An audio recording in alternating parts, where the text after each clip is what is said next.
section on their feet. If there isn't an 8 on the river, it's all over and we have our champion. The river card is asked for. Oh, it's in it! And he's... That was life-changing money. I just fist pumped the air with both hands. I was the happiest guy you've ever seen. It's just a game of cards, an inspiring, exhilarating game of cards. We're not saying you're going to be the next Hashem, the next Kid Poker, the next moneymaker, although you could be. We're not saying it's going to change your life, get you the millionaire pad in Vegas, although it might. We just want you to play. It's the game of kings and queens and has made champions, legends of both men and women. Think they're glad they learned the game?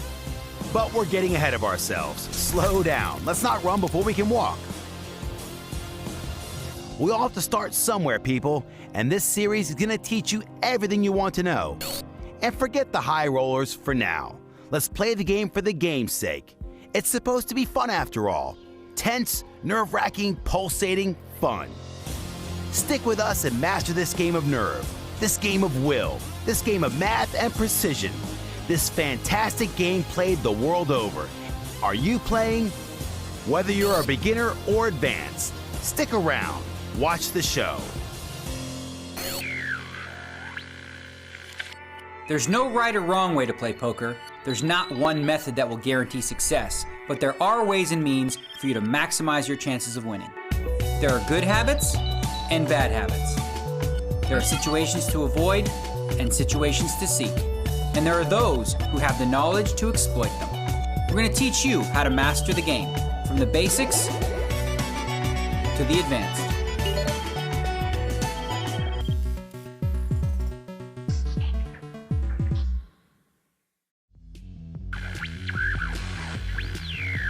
Let's start at the beginning, ladies and gents. Well, it's a good place to start. Yep, today's show is all about teaching you the basics, the nuts and bolts of no-limit Texas Hold'em. In a moment, you're going to watch your first tutorial. Each show will include 3 distinct elements: the aforementioned tutorial, which runs you through the general principles, a hand or two from the vault to illustrate the principles in practice, and pro analysis section, where a hand is dissected in detail, all geared towards helping you become a better player. And who knows where that might lead. We'll look at poker played all over the planet, but today we visit London as we review some action from the European Poker Tour. We'll hear analysis from one of the most recognizable faces in poker, 2005 World Series of Poker champion Joe Hashem. We'll get tips from recent EPT winner and leading British talent Liv Bourret. And we'll watch Kid Poker himself, Daniel Negreanu in action, winner of 4 World Series of Poker bracelets and a staggering $14 million. But now, time for the first tutorial.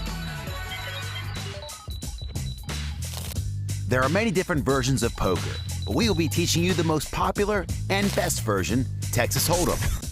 The object of the game is easy: to win your opponent's chips.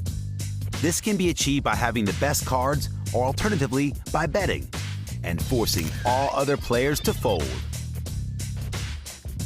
When a player folds, they are discarding their hand, as they do not think their hand is strong enough to win the pot.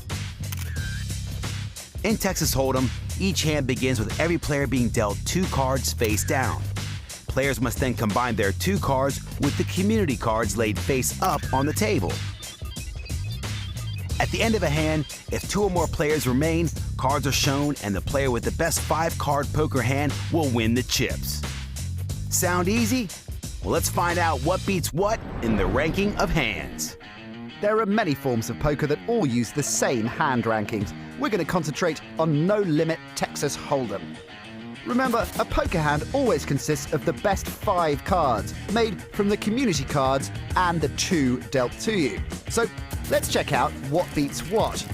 First, you have your high card. When nobody has a pair, the player with the highest card in the hand wins.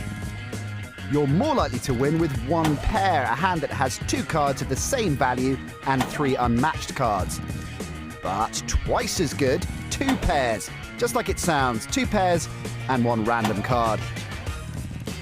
Not bad, but not as good as 3 of a kind. 3 cards of the same value and 2 unmatching cards. Next up, you have the straight. A straight is when you have 5 cards in a sequence. Better still, it's the flush, when all 5 cards are of the same suit, but not in sequence. Now we're getting good. A full house is when you combine 3 of a kind and a pair, which is rare, but not as rare as 4 of a kind. A hand that contains 4 cards of the same value and 1 random card. Lovely, but beaten by a straight flush. A hand that contains 5 cards of the same suit and in sequence. Bettered only by the royal flush. The best hand possible. 5 cards of the same suit in sequence from the 10 to the ace. Nice. So there you have it. Don't forget them, write them down, whatever it takes. Just remember them, as it's pointless to play poker without knowing them.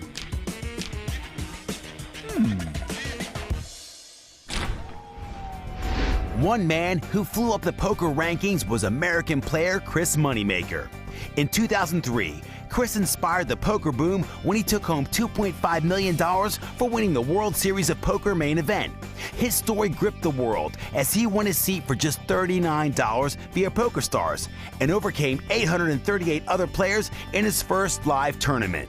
Poker obviously exploded, and I got the credit for a lot of that, so it definitely changed my life more than I ever thought it would. His victory showed that anyone could take up the game, beat the professionals, and win huge sums of money.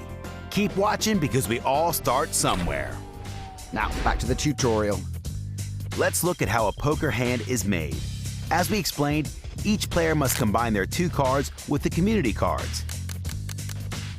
Here your cards are King, Jack, and the community cards are Ace, King, 3, 5, and Jack. So what poker hand do you have here? The answer is 2 pairs, Kings and Jacks. But hang on, every Texas Hold'em poker hand consists of 5 cards. Well, in this case, the Ace makes the 5th card, as it is the highest unpaired card. Also known as the kicker, but we will cover that later. Back to the basics. Before any cards are dealt, the small and big blinds must be posted. These are forced bets which encourage further betting. The size of the blinds depends on the game being played, but the big blind is usually twice as big as the small blind. The players that post the blinds are always determined by the dealer button. Online, it is a disc with a D in it. The player to the immediate left of the dealer is always the small blind, and the player to their left posts the big blind. The dealer button is important, as it determines the sequence of play. The button moves clockwise around the table after every hand, so that everyone takes a turn of posting the blinds. Otherwise, it just wouldn't be fair. As mentioned, the blinds are placed before the start of every hand and are compulsory. Yep, that's compulsory. No getting away with it. Their presence encourages players to play their cards because if there are chips in the middle, well, someone will want to win them. Without blinds, players would only play the best hands possible, or no hands at all, and that would lead to a very boring game. A poker hand involves up to 4 rounds of betting. The first round occurs before any community cards are dealt, and the first player to decide what to do is to the left of the big blind. In this case, the player decides to raise to $6. Following their action in a clockwise order, each player then has the option to fold, call, or raise. A fold forfeits the chance to win the pot, but doesn't cost anything either. A call matches the bet of the previous player and keeps you in contention.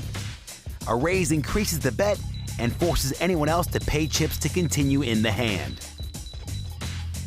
When the first round of betting is complete, the 3 community cards are dealt. The common term for these 3 cards is the flop. Once the flop is dealt, there is a second round of betting. Now the next person to act is the first player to the left of the dealer. If no one has made a bet in front of you, your options are to check, which effectively means to take no action. Or alternatively, you can bet a chosen amount. This player chooses to check. His opponent could also check, but decides to make a bet, forcing the player who originally checked to at least match his opponent's bet in order to continue in the hand. he decides to call. Once this round of betting is complete, a fourth community card gets dealt. This is known as the turn card. Then there is another round of betting. Finally, a fifth community card is dealt, known as the river card, and there is a final round of betting. This time, both remaining players decide to check. Once the final round of betting is complete, the player holding the best hand takes the pot. In this hand, the player holding King 2 wins the pot. Let's remind ourselves why. He has made 2 pairs, kings and 2s. This is a superior hand to his opponent, who has 1 pair, jacks. As we have learned, 2 pairs beats 1 pair. I think that makes logical sense. We will learn more of the basics in part 2 of the show. Now let's see those basics in action and take our first look inside the vault. In this hand from the European Poker Tour, Daniel Negreanu has King Queen of Hearts and decides to open the betting with a raise to 300. Me first. Okay, I'm in. Angel Shlomi is holding Queen 10 and decides to match Negreanu's bet and make the call. The next 3 players are holding poor cards and elect to fold. The American Faza Banyadi is in the small blind, which in this hand is 50. With 50 chips already invested in the pot, he decides to call another 250 to match the 300 bet. The player in the big blind, Christopher Chow, has 100 chips already in the pot. He only needs to add 200 to match Daniel's bet of 300. Tempted in with this discount, he decides to make the call. The 3 community cards known as the flop are then dealt face up, and the player to the left of the dealer button is first to act. Both players in the blinds check, and Daniel Negreanu decides to make a bet. Here's why. The flop has given him a strong hand, as he has a pair of kings and needs just 1 more heart to give him a flush. The other players have made no pair and therefore decide to fold. Bluffing one of the best players in the world isn't advised. Good decision, gents.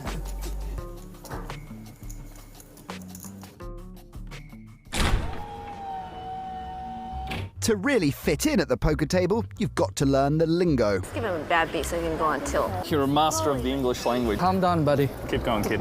Shut up, superstar. So let's cover a few terms. The nuts.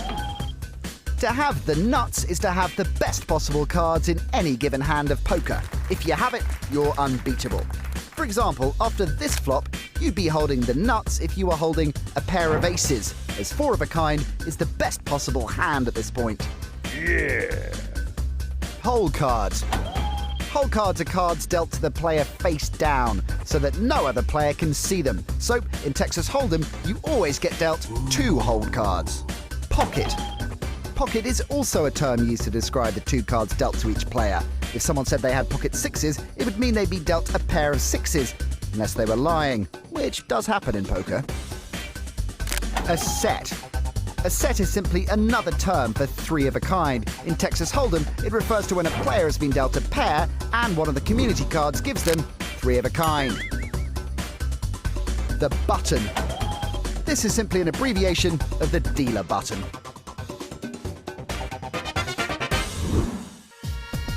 One man who fits in at any poker table is the 2005 World Series of Poker champion Joe Hashem. Listen up as he takes time to analyse a simple hand for us.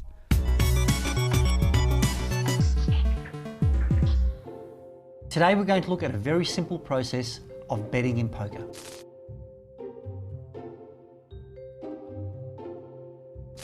The hand that we have for you today gets folded around to Silas, who has ace-king, a very strong hand.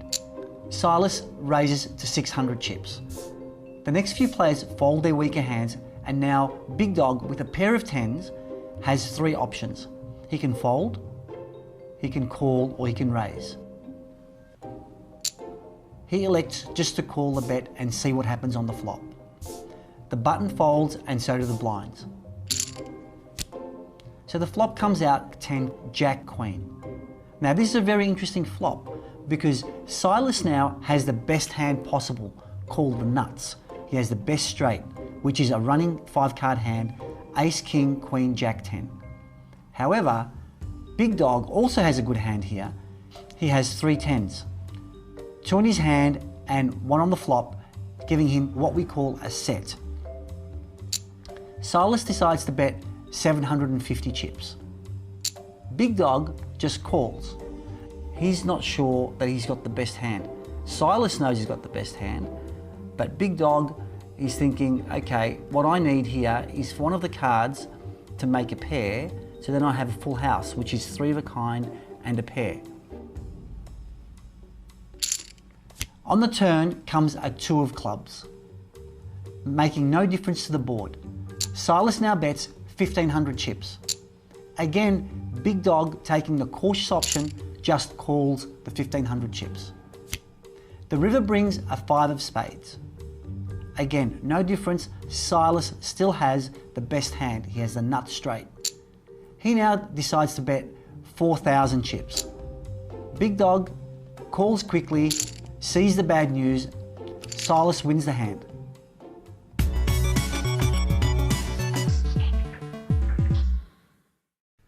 We're going to teach you everything you want to know about poker, but if this episode doesn't suit your level, or if you want to review some of the other episodes, then go to everythingpoker.com. Time for a break, but before we go, a question. Which of these players is holding the winning hand? Is it player A with Queen 10, or B with 2 4s? Have you been paying attention? Well, we'll give you the answer after the break.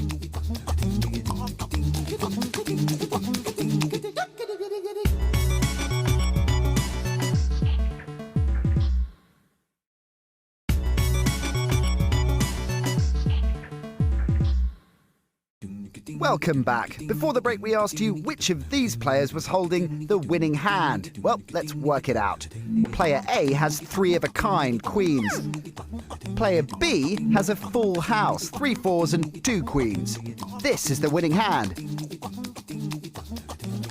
As we can see on the hand ranking chart, a full house is higher than 3 of a kind, so would therefore win the pot.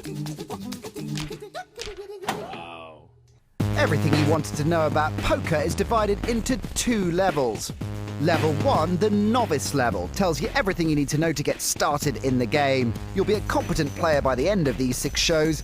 Learn the power of position, the art of bluffing, and all the basics. Once you've got the basics, we delve deeper. Level 2, the experience level, covering getting information from your opponents and the nuances of playing hands dependent on their strength and potential. It also focuses on playing styles, the strategies and tips you'll need to succeed, and how to avoid costly mistakes. Following the review show at the end of Level 2, we should have covered all you need to know about poker, and you'll be ready to become a successful player. Okay, let's continue our learning with a tip from one of the best. I would definitely advise new players to study every piece of material that they can. Get a solid understanding of game theory, the basic concepts of poker, and the best way to do that is to read. There's so much material online. These poker forums have just great hand discussions. You can buy books, there are training sites you can subscribe to. It's vitally important to draw on all the resources around you. Got that? Good. Here's the second part of today's tutorial.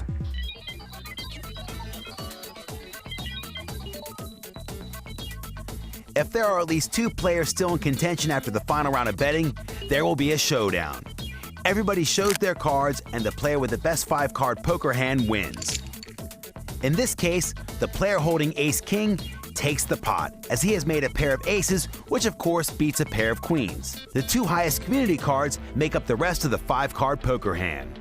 Usually, the player who made the last bet or raise shows their hand first. The other players have the choice to either show their cards or throw them away face down. This is called mucking your cards. Here's an example.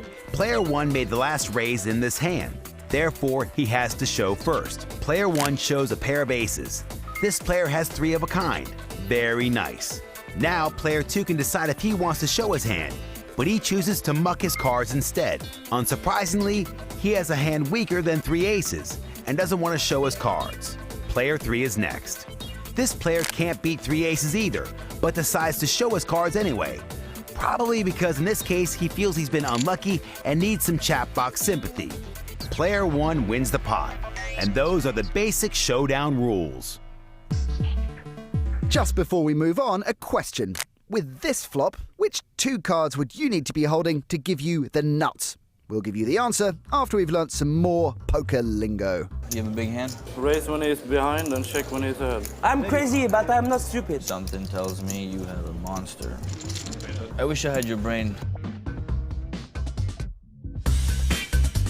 Kicker. A kicker is a card used in poker to decide ties. For instance, if 2 players have a pair, the winner will be the person who has the highest unpaired card. In this example, one player has a pair of queens and a jack, and the other has a pair of queens and a 10. The player with the jack wins. The jack, in this case, is the kicker. Remember, a poker hand consists of the 5 best cards, made from your cards and the community cards. Pot. The pot is the accumulation of all the players' bets. It's basically a term used to describe the big pile of chips in the middle of the table that everybody is trying to win.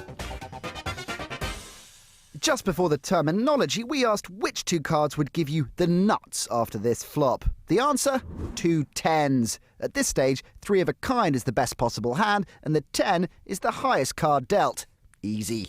OK, back to Joe Hasham now to explain how to avoid making a costly mistake.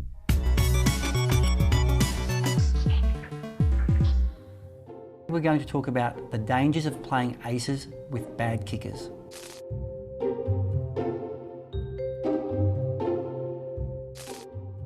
So in this hand, we see Ray raising it up to 150, which is 3 times the big blind. Mr. Raiser from the small blind decides to call the 150 with ace-7 suited. Now, he's in danger here because he has a very weak kicker. A kicker is the second card that you have with your ace. So for example, if you have ace-king, you have a very high kicker. It's the best kicker possible. If you have an ace-2 or a 3, it's a very bad kicker. The flop comes down 10 high, and both opponents decide to check. Now here's where the danger is. The turn card comes an ace. Now Mr. Raiser has a pair of aces with a 7 kicker, and Ray has a pair of aces with a jack kicker. Mr. Raiser decides to bet 200, and Ray, playing it pretty smart here with his strong kicker, just decides to call the 200. The problem Mr. Raiser has here is that he has a pair of aces with a small kicker, not knowing that Ray has a bigger kicker. So at the end of the day, Mr. Raiser needs to get a 7 on the river to make 2 pair so he can beat Ray.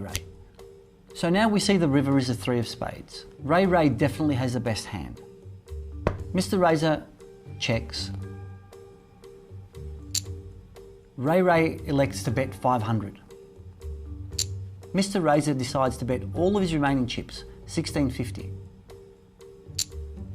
Ray obviously calls, and Mr. Raiser loses the pot, knocking himself out of the tournament. The dangers of playing aces with a bad kicker.